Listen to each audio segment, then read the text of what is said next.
Before I began attempting to print the world's smallest Trenchy, I was making this year's round of trick-or-treat trucks.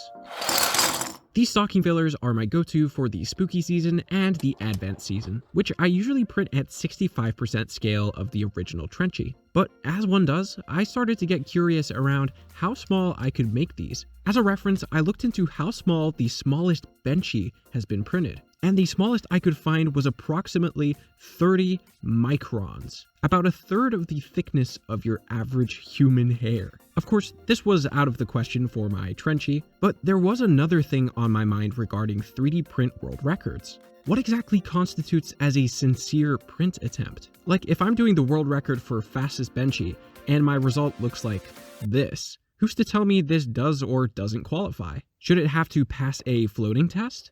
And what if it does pass the test, but it looks like this? So I wanted to institute some rules for what qualifies as a legitimate print.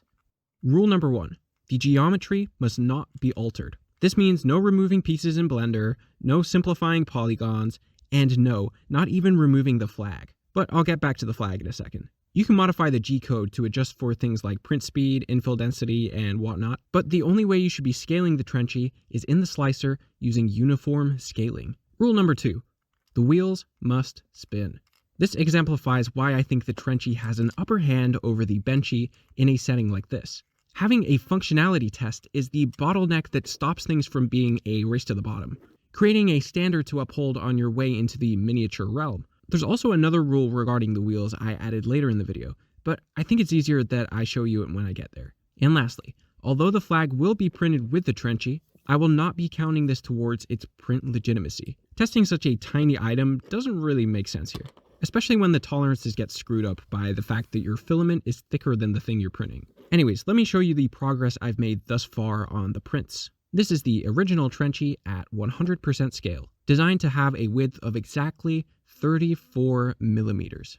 And this is the 75% model. And this is where it started to hurt my brain because I realized I can't actually visualize scale like this. But the flag fits and it works perfectly fine. Now, 65% is the benchmark for what I make my Halloween prints. They're big enough to work, they're really cute, and you can print a bunch of them in one build plate all at once. Now on to 50%, which is only 15% down from the previous, but it's taken a massive hit in size. Then 40%, then 35%, and we start to see a problem. And it's not because the wheels don't spin, but remember how I said we'd have to add another rule? Yeah.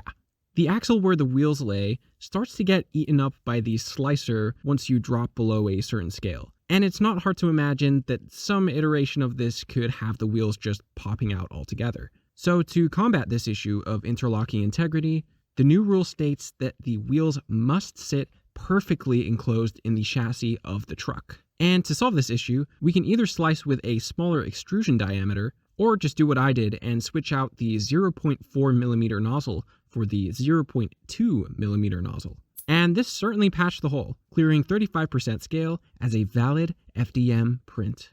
Now, here's the real struggle, because once I printed past this point, I started to face some wheel lock. The 35% scale model has a decent time turning as long as you just run your finger along it, but once I nudge down another 5%, I start to face the fact that my wheels are fusing with the chassis. And even if I can get them to wobble, it's not like they're gonna come loose after a few tries. And I feel like it's not exactly in the spirit of fairness to scrape away at this print until it starts to budge. It's here where I want to take a brief moment to explore the possible options for the new world record Trenchy, surpassing the 35% scale model. There is an obvious way forward here, with the use of a resin printer. Resin printers are only bound by the level of detail that their high-resolution screens can pack into the area of a couple square inches. The only issue is that I don't have a resin printer on hand, and I also like the idea that each 3D printing process has its own category for this world record. Although resin and FDM both share the 3D printing title under the same umbrella, they are fundamentally different.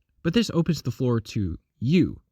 Yes, you, pushing the edges of this challenge to its limits. At nearly 7,000 subscribers strong, my community has already shown their ingenuity when it comes to user-submitted challenges. So I invite anybody to toss their hat into the ring, and if you want to show off your attempt, you can use the hashtag TinyTrenchy. and a YouTube video is probably best. And if I get enough submissions, I will be happy to do a video reviewing all of the attempts. Furthermore, I wanted to make a callback to the first video I ever made on the Trenchy, where in the last 3 seconds, I posited the idea of a sub 3-minute Trenchy world record print. I had recently witnessed the world's first sub 2-minute Benchy from Monica McWolf.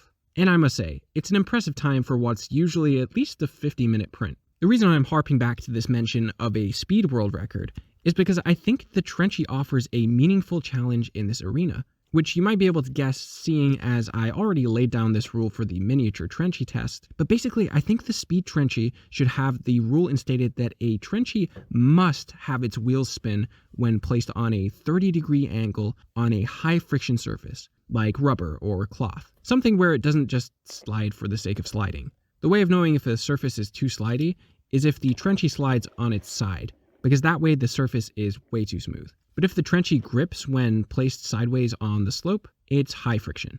So those are my musings for the day on world record 3D prints. If you want to submit your own attempt for the fastest Trenchy, use the hashtag #SpeedTrenchy and submit your score even if you're not the fastest, as long as you show that your model fits the last criteria of functioning as well as being the original unaltered file. And if you have any tips or techniques on how you got your results, I'd love to see that too. And if you stick around for the next video, maybe I'll graduate from laying down on the floor to getting a proper desk again.